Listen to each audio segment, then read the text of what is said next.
I'll move on to our last presentation of the main part of the day before dinner. Please welcome to the stage Stephen Proto and Ken Marschall.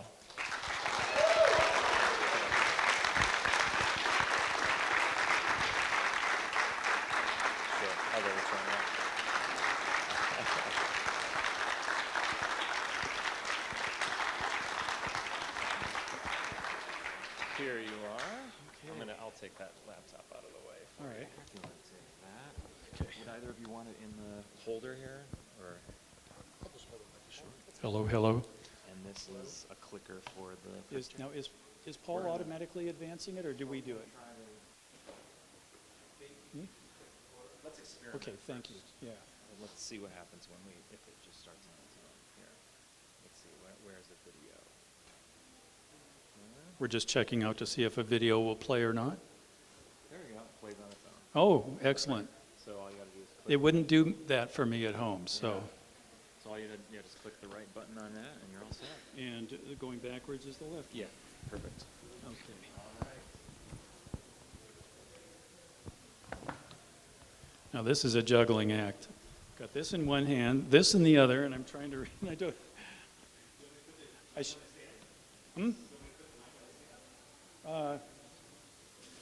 No, it's okay. I'll hold it. I think I'll just sort of do this from memory rather than trying to read. So I'd need my readers to read my little notes. I've got this handy 6-page guide to go by, and it's going to be a process to try to read this. So we'll just clip along. We only have 55 minutes or less. 55, I guess, yeah. So I'll try to keep the pace up here. Here we go. So this lecture, as you know, is about the lifebelts that were used on Titanic. They were made by Fosbery and Company, which started in the mid-1870s and dissolved, I believe, in 1993. And it is very difficult to find really a lot of information on Fosbery. We have tried and tried, and it's just quite a challenge. Why do we say life belts instead of life jackets or life vests or life preservers? The reason why is because that's what they called them back at the period. Every source, virtually every source that you find published at the time, particularly British, used the word life belts. And I've met a number of Titanic survivors through the years, and invariably they would use the word life belts. Edwina Mackenzie would always say that her steward came to the door and said, "Everybody put your life belts on. Put your life belts on and get up on boat deck." And Ruth Blanchard, same thing. So that's why we're saying life belts instead of life jackets. I just kind of prefer that. That's the form that we followed. And during the inquiry, British inquiry, yeah, they primarily called them life belts throughout, about 172 times. Yeah, right. So yeah, that's what they were called at the time. So here's a little thing, a little newspaper blurb, and you can notice that the particular type of life belt that we're talking about here is Fosbery overhead. That was the pattern, the design, and what it was called. And this shows how it was applied and how they were put on. And we have a demonstration here for you. One of the stunning replicas that Steve has created. It's the culmination of about 2 years of research that a group of us did. It's an international group that looked into this. And Steve looked into the particular kind of weave, the linen that was used. These were not canvas, they were not cotton. All of this was linen, the twill, and Steve can go into all of that, a little bit later. And this particular design came into use, as far as we can tell. Again, the records are just non-existent. Around 1910 or 11 or so. And the last advertisement that we can find for this particular pattern is in 1915. And here you see a crewman handling some very, very dirty life belts aboard Olympic, shortly after Titanic sank. Do you suspect that's possibly soot from funnels that accumulate on the deck? It could be. Because the Yeah. witness marks at the edge of the cork Yeah, are pretty yeah. prominent there. Yeah, the edges absolutely are all just scuffed up. And here's how lifebelts were stored, I should say, in staterooms of the period. This is not Titanic or Olympic, it's another ship, but it was a White Star ship. And can you spot the lifebelts? Up on top of the wardrobe there. And here's a close-up of them. And images like this provided further reference for us to get these super accurate. We were always comparing the color of the lifebelt, the main linen with white paint in the background versus the value, the tone, the brightness, darkness of the linen twill or the ties, what the British call tapes, right here. And in some photographs, these ties or tapes or straps are much darker than the white linen. And in other photographs, it's virtually as white as the linen. So we can get into that a little bit more a little bit later, but there's a lot of variety in these lifebelts. There were thousands, literally, of workers cranking these things out. Well, that's not necessarily true.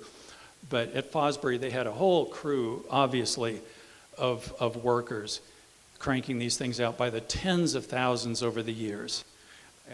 And although they had certain parameters that they had to stick to, they need to be this size and this, that, and the other thing, clearly there was some handiwork involved.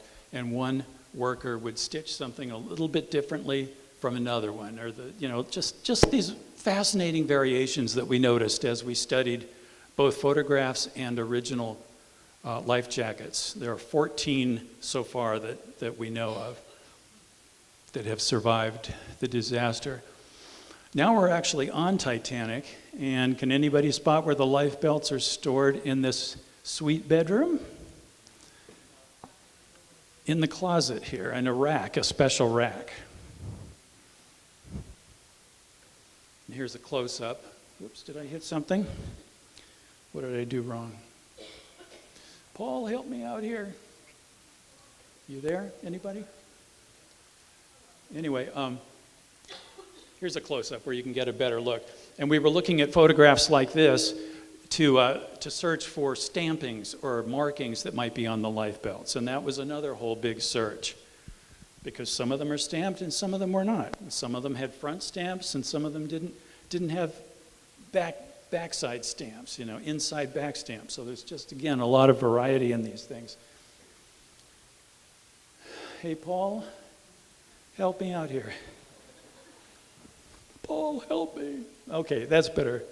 What do I need to avoid? I must have hit something to get the full screen. Anyway, this is very familiar photograph, of course. Everybody's seen this. Collapsible D approaching Carpathia. And you can see all of these Fosbery overhead lifebelts on so many of the survivors, the lucky few. And once on Carpathia, we have a whole group here.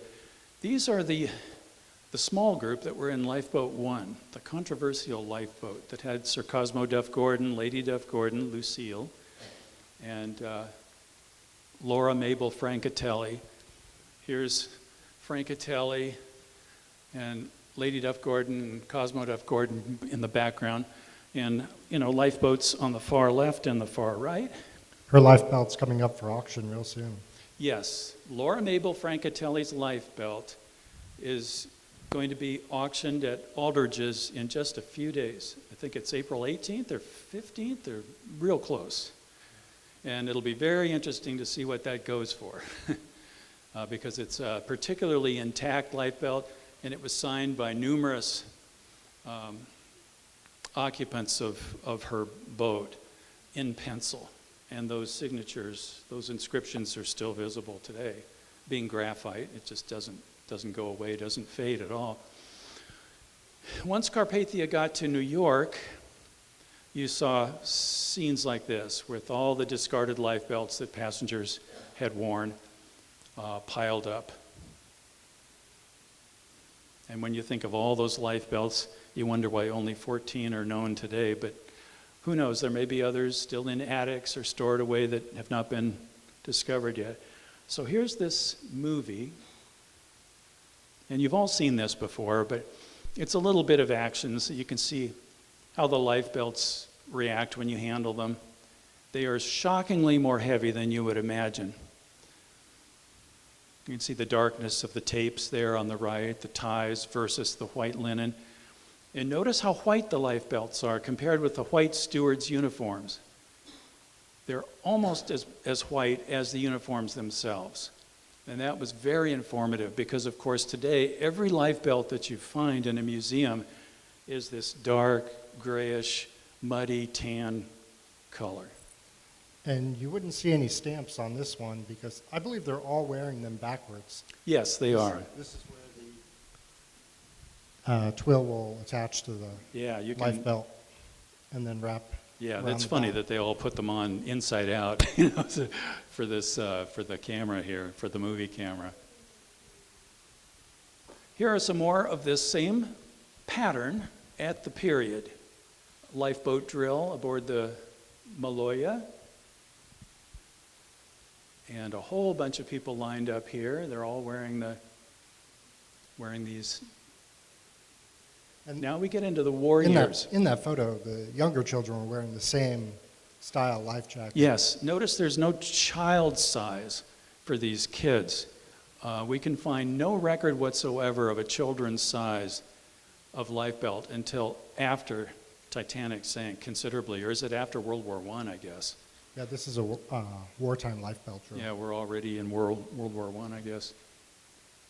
And this is another World War I shot. People lined up for a service, apparently. And these are some nurses. Notice how dark the ties look here, almost black. Of course, it depends on the photograph and how it was processed and how many times it was duplicated. And that can make things, like, it really throws off the value. Value meaning lightness versus darkness. So all that had to be taken into consideration. We were trying to figure out how dark the average ties were. Now this is interesting because notice that the main linen on these life belts is clearly a darker tone than white. So that was surprising to us. Was it by the time the photograph was taken, were these dyed or painted a light yellow or something odd like that? We just don't know. And how light the tapes look. See this?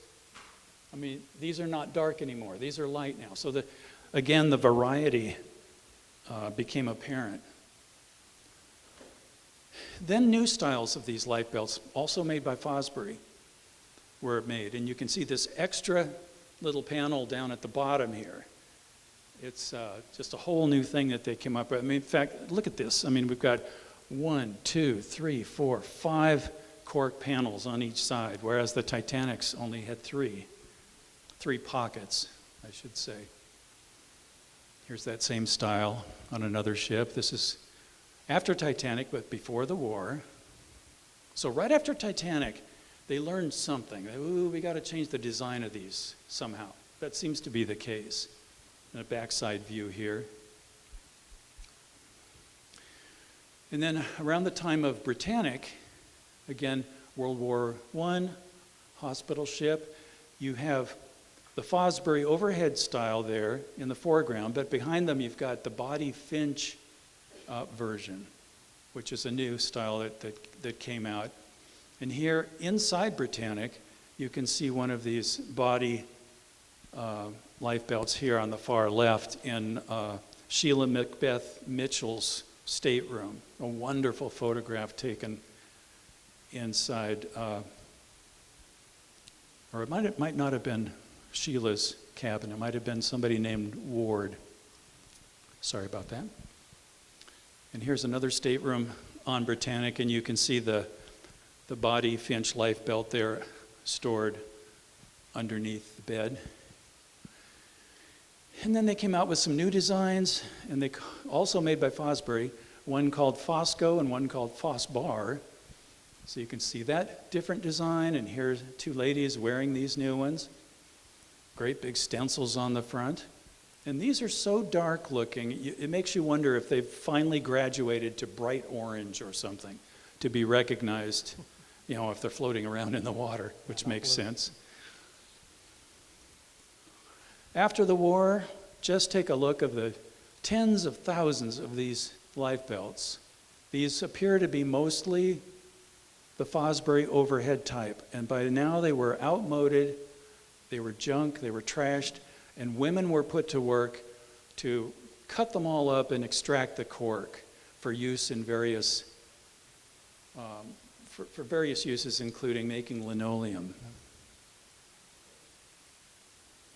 Now we get to just a few shots of Lifebelts. I didn't include all of the 14 that are known today, but just a few of them, just to give you an idea. This one was worn by Madeline Astor, currently in the collection of the Titanic Historical Society. And this one, I believe, this is this was saved aboard Carpathia by Dr. Frank Blackmore, who was a passenger. And It's at the Smithsonian. It's currently, yeah, at the Smithsonian. And I have the owners of all this written down here, but it's going to take too long for me to. Robert Edwards. Good. He was quartermaster. You can help me out. Mackie here. Bennett. I'm holding this, and you can. There you go. Yeah. This is. Is this in the Mariner? No, this is not the Mariners Museum. This one is currently displayed at the Mariners Museum, I believe. Edwin, Undertaker at Halifax. Yeah, Edwin. What's Acquired his it. McClellan. Oh, McClellan. Yes, right. Yes. So these weren't all necessarily saved by the survivors themselves. They were picked up and collected afterwards, either in Halifax or fished out of the water by crewmen in the Mackay Bennett or the Minia. And here we have one. Do you have the name for this one? John Dunbar. John Dunbar. It washed ashore. That's the He story collected behind it and on he shore. collected it, yeah. Found it somewhere. Yeah. Souvenir people. This is This the one's one. unknown.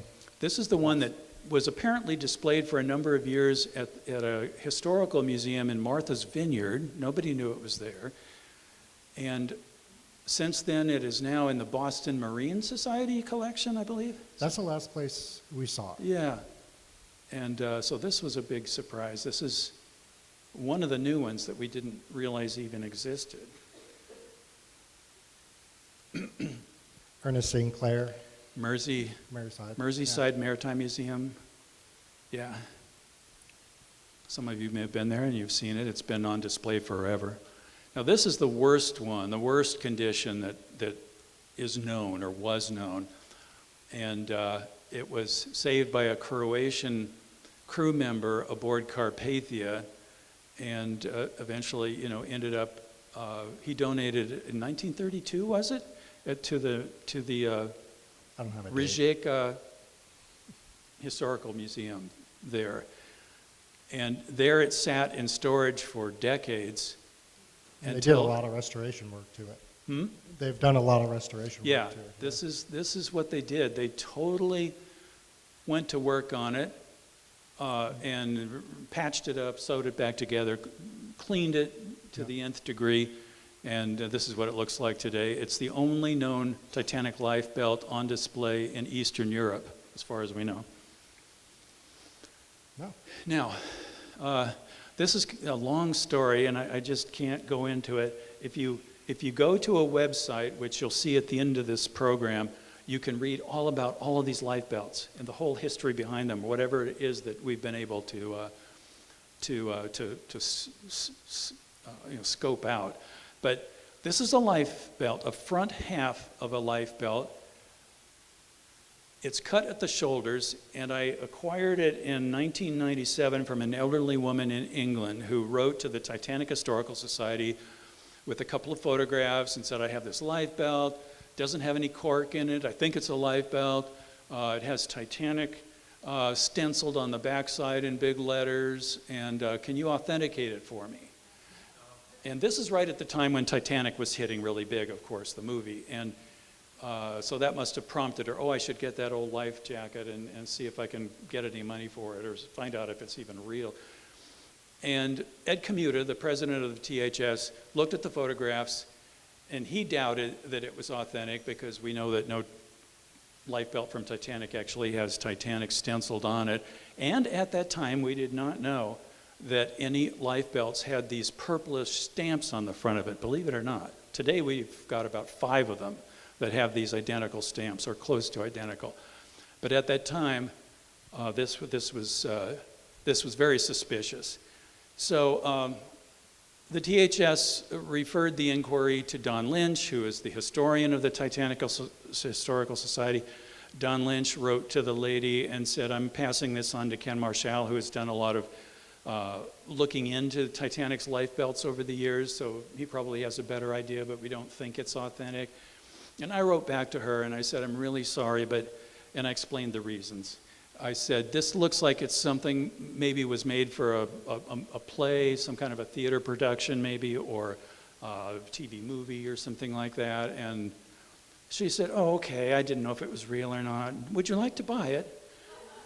And and I thought, oh, what the heck, you know.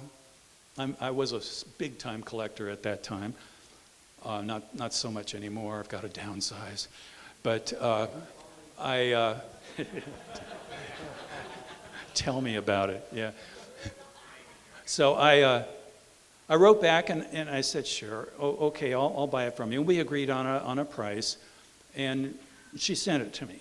And I'll always remember getting this small little padded envelope, literally this big, all stuffed, this little padded thing. I expected a box or something. And I opened it up, and here was this thing, no court, all folded up, and I just thought, what a joke. You know, what is this thing? And I took a close look at the front stamps and things like that again, and I just said, well, this isn't Titanic, but it is the right style, and it's the right size. So it is the same type of lifebelt that Titanic had. It's just not it's obviously not from Titanic, it's from some other ship. So that was exciting to me, and I decided to hold on to it, and I literally sat on it. It was like 9 years went by. And in 2007, guess what shows up at a Christie's auction? Here's one of Christie's advertising photos that was online, and what do we see but the identical stamps that mine had? And the wheel started turning. Here she's holding it up. This one has, this is the Francatelli lifebelt that came up for auction at that time, and again is coming up in just a couple of days. You can see the pencil writing up here from various occupants of her lifeboat, and on the back side, crew members and fellow passengers. And then, big surprise, for the first time, we see what the back side of it looks like, the inside of the back, and we see these stamps, never seen before, at least not to my knowledge. This just was not publicized. So, you know, wow, look at these. And of course, all I had was the front half of this lifebelt, so I didn't have any idea what the inside back looked like. And I got more and more interested, and let's see, yeah. This is about 2014 now, and a company called History for Hire contacted me, or I somehow found out about it, that they wanted to make a dozen prop lifebelts because they were constantly approached by TV, movie productions and so forth for prop, lifebelts, and they wanted to make a quantity of them. And I somehow got involved, I don't remember how, and I said, hey, I'm your man, I've collected all kinds of information on these things, and they said, yeah, come on up. They were in North Hollywood, they still are. And I was writing to various museums and begging them for dimensions and, trying to see how it compared to my little half front of a lifebelt. And I was handing all this information over to these guys at History for Hire. And the main guy there who did the tailoring and the work was named Radford Polinsky. He's an Emmy Award-winning wardrobe tailor guy, and he's quite well known in Hollywood TV and movies. And he was the guy who occasionally, spent some time at History for Hire to do their sewing and repairing and things like that. He said, I'm going to be the one to make these. So I actually lent them my deflated half Lifebelt here. And he took all kinds of measurements from it. And it's so interesting because if you see this, there's original pencil lines from when they were made. They were drawn out to a pattern and the stitching had to follow a pencil line. And you can still see a lot of that evidence on it today and what you call witness marks. And he can go into this a little bit more later on when he starts making the replicas. Here's Radford working on, this is at one point during the restoration where we put in some acid-free, like styrofoam, but it wasn't styrofoam, polyethylene foam, things that we carefully cut to what we thought at that time was the right thickness. Turned out to be too thick, so I had him make it thinner later and things like this. But here's Radford working on my Lifebelt.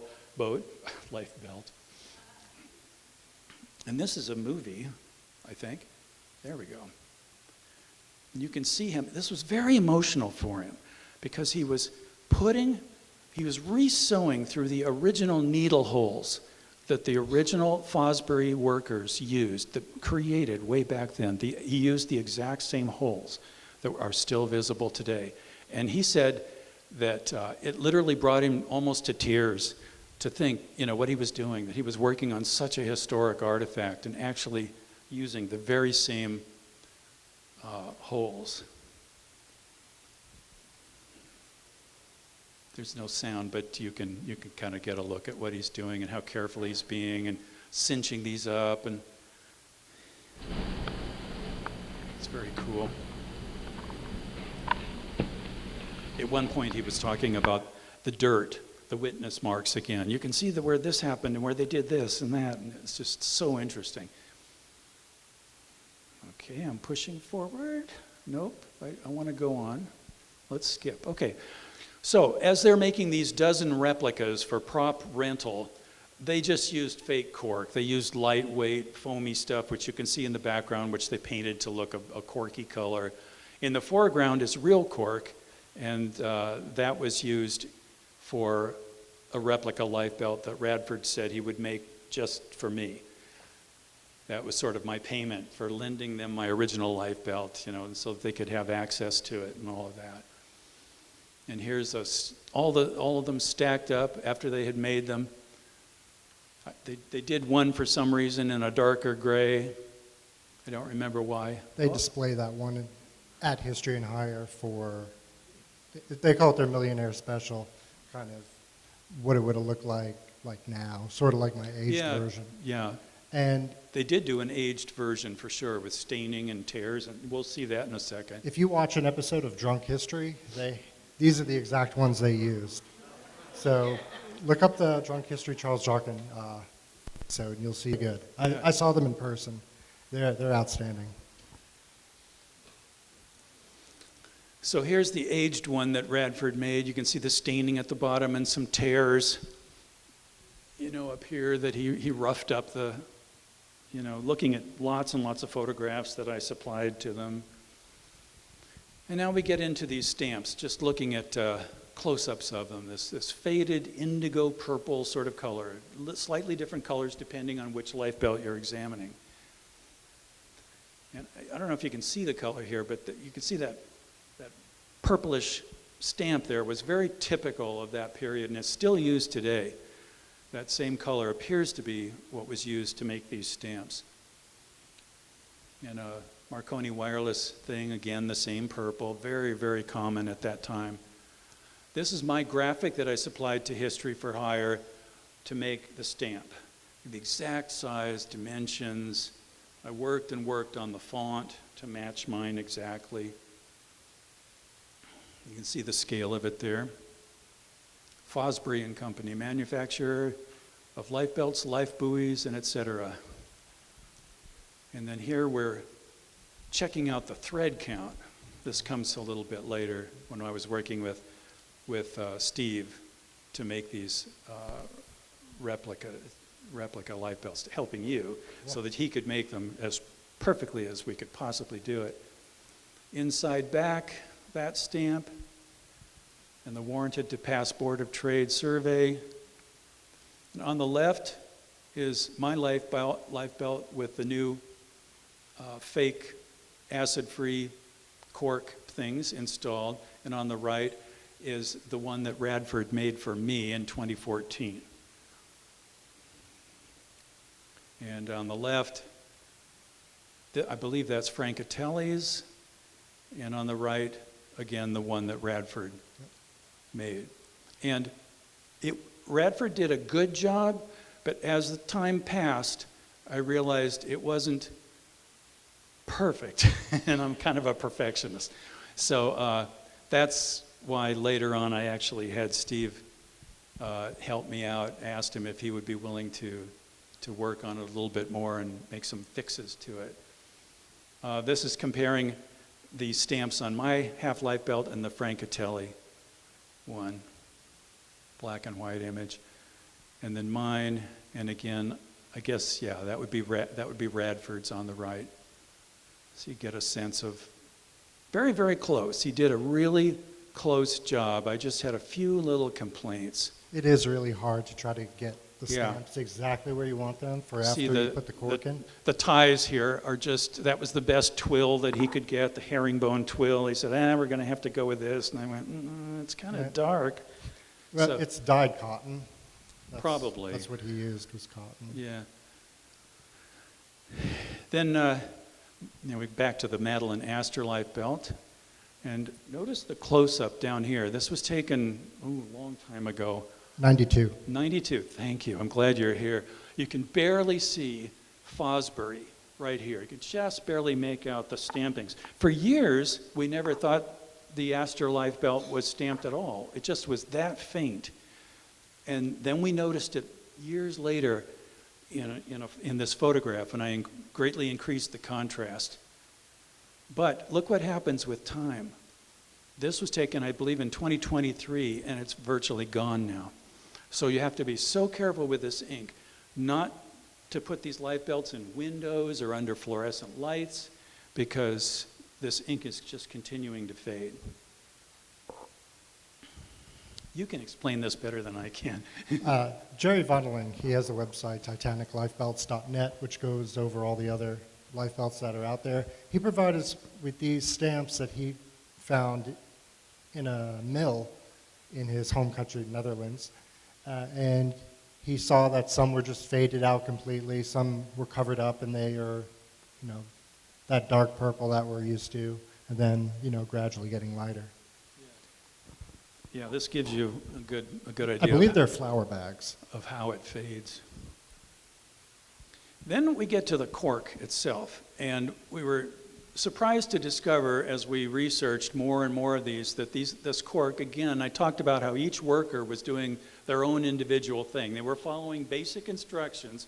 There are to be so many cork sections in each pocket and all of that. They followed the Board of Trade regulations. It passed the Board of Trade survey. But you can see how different the thicknesses are in some of these cork pieces. A lot of the pieces were pegged or glued together. They weren't just a perfectly square, rectangular piece. They can get pretty creative in making them fit the pocket that they're intended for. Yeah, if you look at on the right here, this is the Astor Titanic Historical Society life belt, and the drastic difference in thickness there. And I think this might be another view of the same life belt. And a different life belt, again showing the wonky, carved, chopped by hand and stuffed in there. Just here's some cork cutters at the time that's showing what they're doing. Just slicing and chopping and fitting in whatever they could.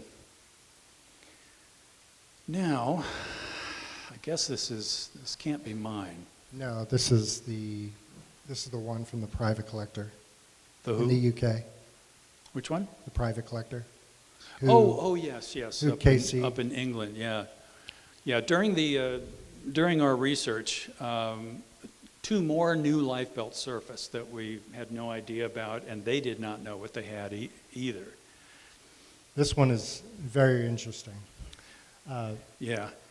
during my research, I had some other people come to me and say, hey, I like your life belt, but can you do this to it instead? Because this is what my friends that are curators at the Merseyside Museum saw, and they just want to make a few changes. Her friend had one of these, and then I brought it up to Jerry that, hey, there's another life belt out there. Would you like to speak to this person about it? Maybe you can get more information. They believed it was from the Arabic, SS Arabic.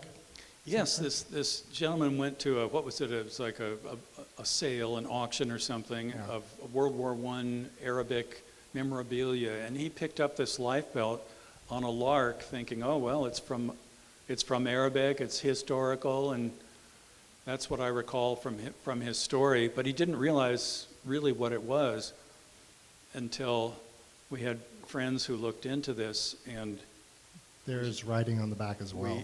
we started noticing the very same scribbles in pencil. April 15th. The very it's top also there, the signed. top left, yeah. Isn't that, Some of the same signatures who were in Francatelli's lifeboat. that's her signature right there, I think. Yeah. I think there'll be more close-ups. though. Yeah, Oarsman, this guy down here, Taylor, right down here, Oarsman. This was another stunning moment, because now we knew that, do you realize what you have? You know, we told this guy, and he was the best guy in the world to work with, still is, was so helpful, was willing to measure things, photograph all that we wanted. Very, very helpful. There you go. Here on the left, we have a rare photograph of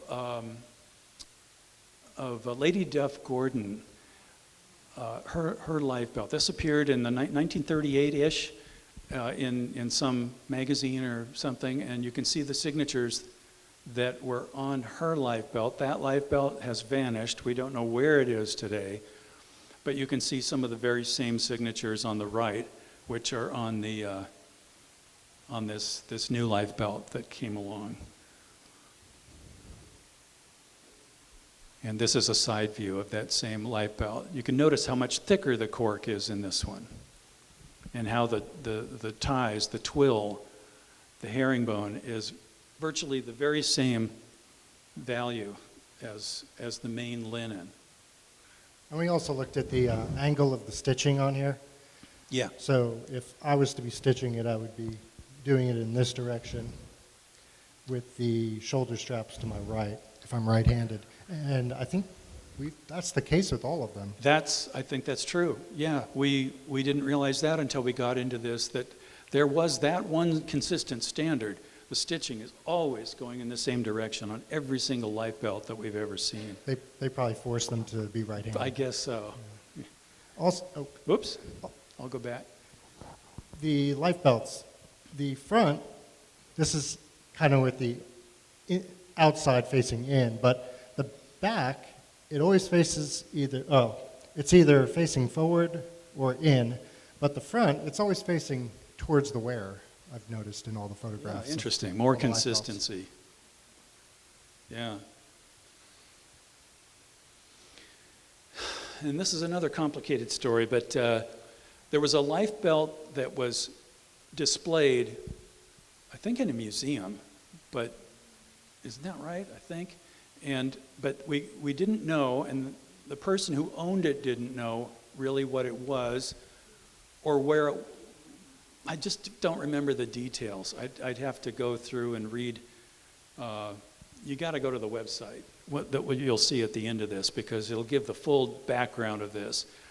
But he didn't realize what he had either, this other.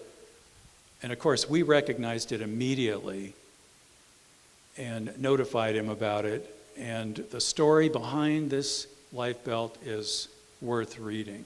It's just incredible. It literally was in a dumpster behind a charity shop in Plymouth at one point, because they couldn't sell it, and the owner of the charity shop just finally said, just throw the thing away. We're never going to sell this thing. And that's where it was found and fished out, and it just came so close to being lost. And that's information's on Jerry's website as well. Yes, all of that stuff is just really interesting to read through. Now at this point I could kind of pass it along to to Steve because he can tell you what these are. How do I advance? Oh, you just, that's forward and that's back.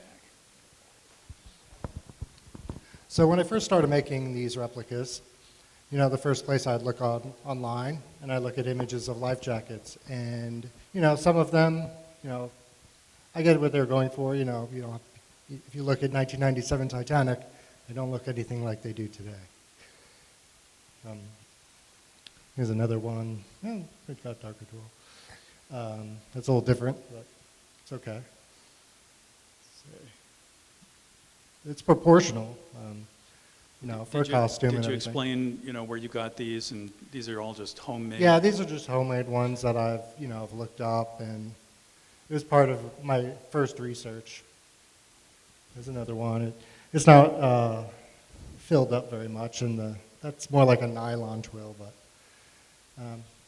that was pretty good. Yeah, some of these were really paying attention. Now, Ken has a little bit more information about this one. Yeah, there were actually, this was made by a guy, I believe, in England, and he didn't just make one, he made 4, and he did a good job. He or his friends or assistants helped to make this a really decent job. There are problems with it that a real expert like myself and Steve can tell right away are not, you know, correct about it. But I don't believe it's linen. But it looks good from a galloping horse, that's for sure. And they looked so good that several, I think, museums and exhibitions put them on display. As I say, I was able to go through all the different photos, and I identified 4, no less, that this guy had produced. The problem being that they were represented as being authentic, not as replicas. So that was not I think the one best was thing. displayed here at one point. Yeah, that's true. Yes.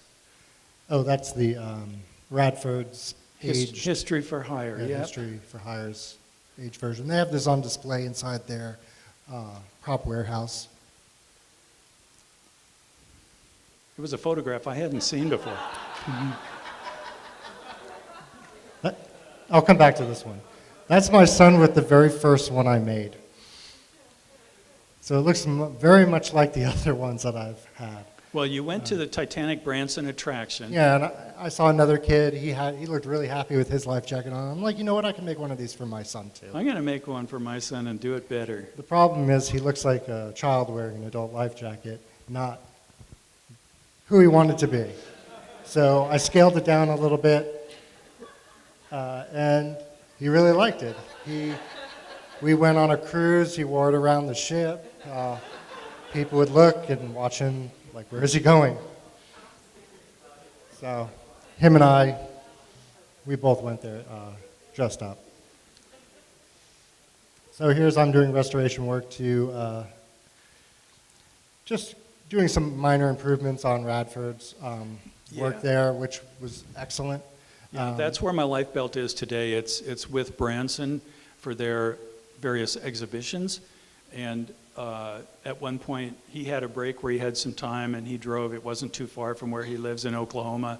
Drove up to Branson and had a couple of hours to take apart some of what Radford Polinsky had done and restitch it tighter and use a better colored thread that we had decided on, various things like that, and put new cork. And double stitch it. Fake cork, not real cork. Yeah, not real. Yeah, because cork is acidic, and it shouldn't be left in there. Yeah. So I'm going through the original holes that were there that Radford used. Tying it off at the bottom. These are my replicas. This is my process. Put out 2 sheets, and then I mark them all up, sew it, flip it inside out, and continue. You have a clear plexiglass template that you used there for tracing? Yeah, it makes it more efficient. Otherwise, this would take forever to do. And this is my process for stamping them. I roll the ink on glass, and I hand roll it onto my stamps, test it, see how dark I want it to be.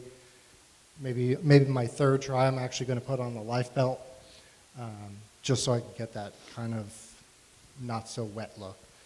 I didn't show it here, but normally I have a piece of acrylic mylar that fills this whole area, and then it leaves a window open so I can kind of guess where the middle will be whenever the cork's in there. Otherwise, you know, I don't want it to be perfect, but I don't want it to be not aesthetically pleasing, that it's going to be all wonky. I tried to find, I should have mentioned this earlier, I tried to find with Google, what is this font called? And I cannot find a name for that font. You can find it used in various historical signs and, you know, Disney World's Haunted Mansion. That's what it's sort of Jumpner, I believe. It's called Jumpner, but not quite. Really? It's very similar, but it is the Haunted Mansion. Yeah. Same font as the Haunted Mansion at Disneyland there, or World. I haven't been. So the thread I use, it's linen, and the thing is with the white Lifebelt, it's natural color, so it's very yellow appearing. So I pre-measure my working length, and then I lightly bleach it, so it's white and it matches the Lifebelt. So it's more aesthetically pleasing too. Yeah, you wouldn't believe the number of tests that he went through trying to get just the right shade of beigey, whitey, grayy. Oh my goodness. So I did some other replicas, and I got some cork in the process. So this is raw tree cork bark, and I cut it for this Lifebelt here. This is the manufactured compressed cork that I use. It's the same weight, it's the same hardness, it's the same thing. You don't notice anything different if it's in the replica at all. I scuff up the ends, but keep sharp edges at places. I kind of cut it a little wonky, make it uneven, because those round bark pieces are heated, pressed, and squeezed flat, and then sometimes there's a bend in them. Sometimes they're different thicknesses. It's bark. So. Yeah, more thread counts, comparing. We got thread counts from numerous different sources in Europe and England and from my Lifebelt and so forth. And there are little slight variations. Some have 28 threads per inch, some 30, 32. There's no real set consistency there either. So obviously their linen supply came from different batches or different companies.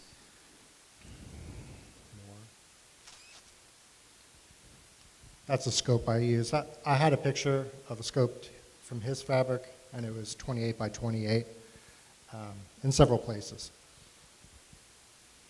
Here's a scope of my linen that I use. Yeah, new linen. Because again, we decided early on we weren't going to reproduce the faded, aged, damaged, old look. We were going after what did these Lifebelts look like when they were new? What did the Titanic passengers and crew experience? And that's what he's got right here. Exactly, down almost to the ounce. You've got to try this on. You will be shocked. And it is a weapon. Those cork blocks are hard. You have to be careful, and they're heavy, and they really you get really hot when you're wearing them too. So that night, on that very freezing cold night, this really kept survivors surprisingly warmer than they normally would be just wearing a coat. All the twill, it's 1.25 inches on all the Lifebelts that we saw. The weave varied a little bit between 3 to 5. Mine's 4. We found 4 as well. That's the difference in color. Yeah, this is what I call the zigzag. You know, you've got this, this, this, this, and then this. I mean, I'm too close to really see it, but mine had what, 5 zigzags? 1, 2, 3, 4, 5 of these, and others had only 3. And we knew they were bona fide Titanic Lifebelts. The provenance was indisputable. So again, it just shows you the variety. They got them from different suppliers. They got their herringbone twill from different places, as long as it met the Board of Trade regulations. Here's that's Simon's, right? Yeah, if we go to the next one, you'll see a close-up of this one, 1, 2, 3, 4, again 5. So that one matched mine exactly. This is a whole different life belt from mine. 1, 2, 3, 4, 5. That's another 5. And even here, you could see the double stitching. There's Yes. one, and the direction it's going in. Yeah. Originally, we just thought it was a single stitch, and I think it was Kacey, maybe, or not Kacey. Yeah, Kacey, who said, Casey's friend, who said, Life Belt. you know, so those they're are- doubled up. Those are and doubled, crossed yeah. over. That was a big surprise to me. And here we've got, again, I think 5. 1, 2, 3, 4, 5 on this one. These are all different life belts. But then as we go on, you'll see some that are just 3. I included a few photos of some that are just 3. 1 1/4 inches again. Now this one just has 3. Boom, boom, boom. And another one with just 3. And this was really off-putting when we discovered this. Oh, are these fake? Or has somebody put on new ties on these things? But pretty soon you realize, no, there actually was this variety. So at one point, we couldn't find the right linen thread. The right linen twill tapes. So we tried to experiment with some cotton, trying to get it dyed just the right color. We didn't want that darker version that we saw earlier, but we don't want them to be as white or as light as they were. I drove him through hell. With our emailing back and forth. Well, should you go? Yeah, go another 15 seconds in the bleach, and if you can do this again, and let's try that. Oh, it's crazy. And there we go. In the Dry, end, 100 milliliters, 20 milliliters, 4 minutes, 3 minutes, 20 milliliters, 100 milliliters, 1,000 milliliters. It took a little while. In the end, there was a twill that we settled on that didn't require any dyeing at all, right? We picked the linen one, Yeah. and then we had to bleach that. Oh, a little did bit. we? Okay. Yeah. I thought after all that work. Yeah, I think this is the linen, Yeah. and then now we're bleaching it. And we could not find a 5 zigzag, as you can see. Yeah. 1, 2, 3, 4. He searched literally the world, not just the United States, China, Northern Europe, Norway, Sweden, it seems to me. He went to a bunch of websites and wrote to these people, do you have this? No, we don't. We can give you 4. And so that's one of the issues. There's no surviving actual bona fide Titanic lifebelt that has 4 zigzags that we're aware of. We just simply had to go with that because, right, we just couldn't find a 5. I think this might be a video on it. But this is the... If you click it again, it should start.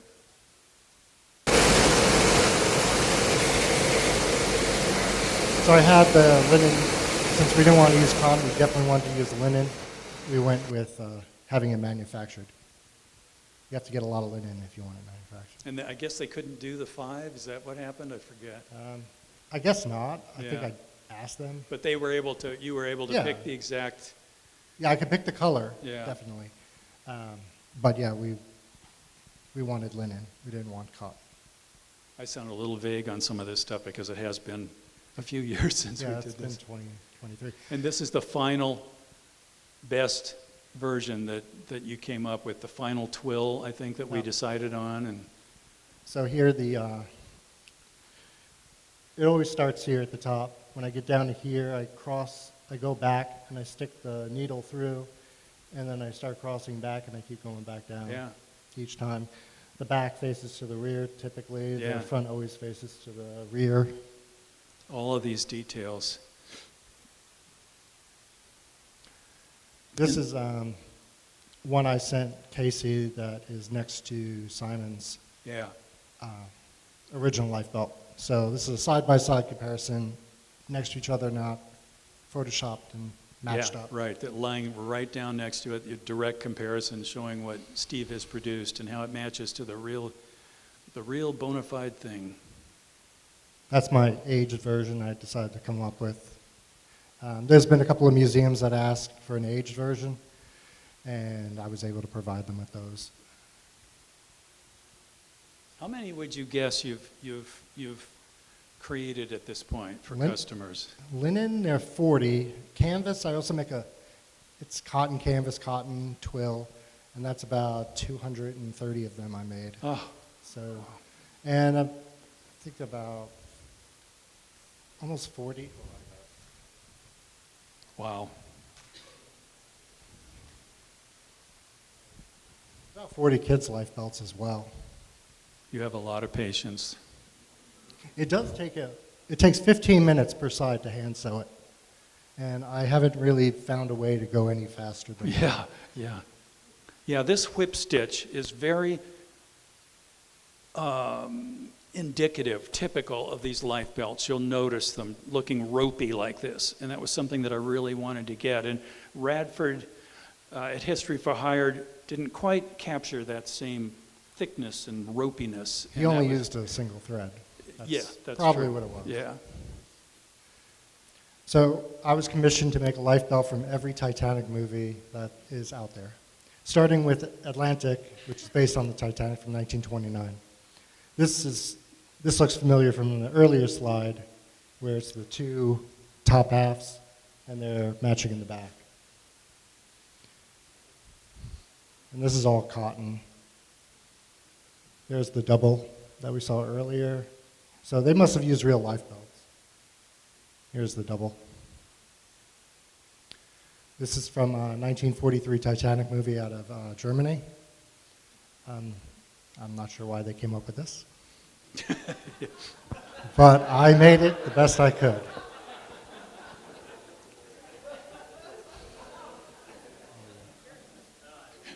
Okay. 1953 Titanic washed out, I believe, at the end. These are real life jackets as well.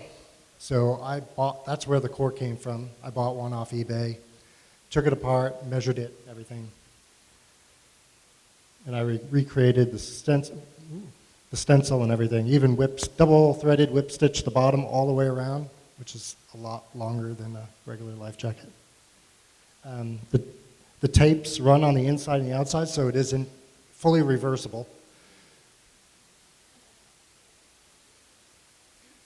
1953, not to remember. It's a little different. I don't know if they had cork in them or not. They did look very buoyant in the movie. There's a replica I made as well. Using the same cork, they're all pre-cut for me, but I was able to glue and peg some of them together to make a bigger block. I included this one. This isn't one that you sent me, but notice the really pillowy version over there. So that's different from all the others, and I'm suspecting, just as with Jim Cameron's Titanic, that they made some life belts softer for stunt people. This is the guy, if I recall, that Arthur Pigeon, who comes forward and says, I'll slide down the ropes and get in. Okay, so that's why he's wearing that soft one, so it won't injure him, probably. I just thought that was interesting to see that difference in that one scene. SOS Titanic, 1979. The hardest part was the V-neck.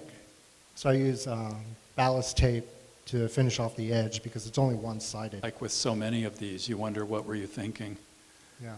But that's me 24/7, you know. Why don't people open up a book or just look at a single photograph? Or, you know, it's just so bizarre to me, the way people make model ships, model Titanics, for example, and, you know, with bright yellow funnels, things like this. As an artist, it just makes me just go, oh, please. In fact, sometimes I can't help myself. I have to go into hue and tweak that yellow into more of a pink color just so that, anyway. So the proportions look right in this. It's, again, on a flat canvas back, and then these pockets are sewn onto them, filled with foam, and then finished off with the sewing machine. Yeah, one of the better ones, I suppose. Yeah, I'd say so. Still, it would be easier to just do it this way. And Titanic, 1997. And then we have this. And I have to say, as much as I worked on this film, and it was a highlight of my entire life, this was a shocker of a disappointment to me. And Jim, if you ever see this or a tape of this or anything, I apologize, but we've all said things about working on the movie, little moments and little things.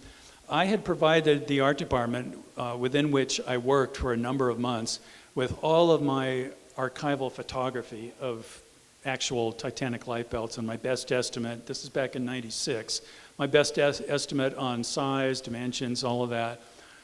And it all went off, I think, to Mexico someplace, and I never saw another thing about it. And then when I showed up on the set in the fall of '96, no, this would have been later, this would have been in early '97 when they were shooting the sinking scenes. They had tipped the whole set at that point, 6 degrees, as I recall.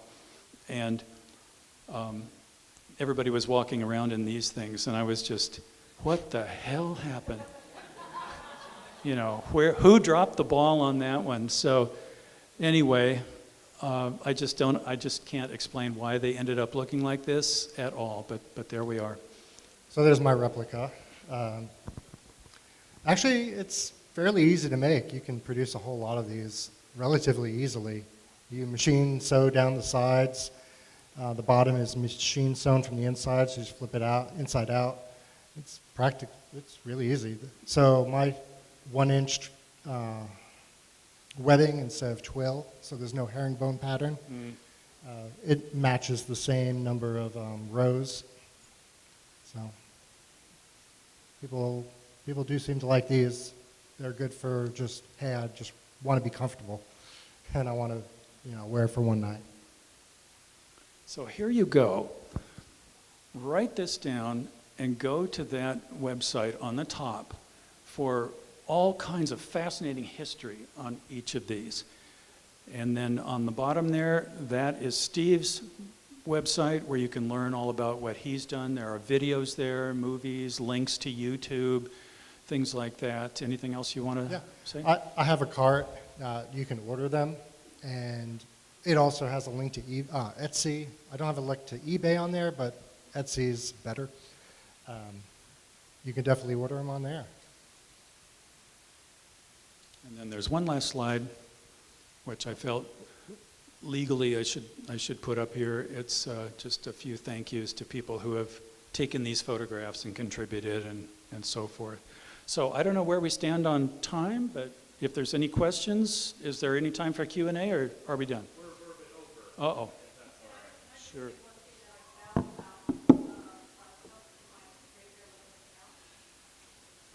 Sure.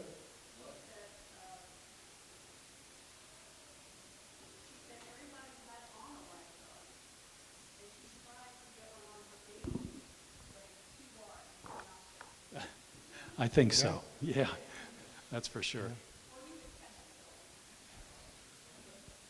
Okay, well, thank you so much, everybody.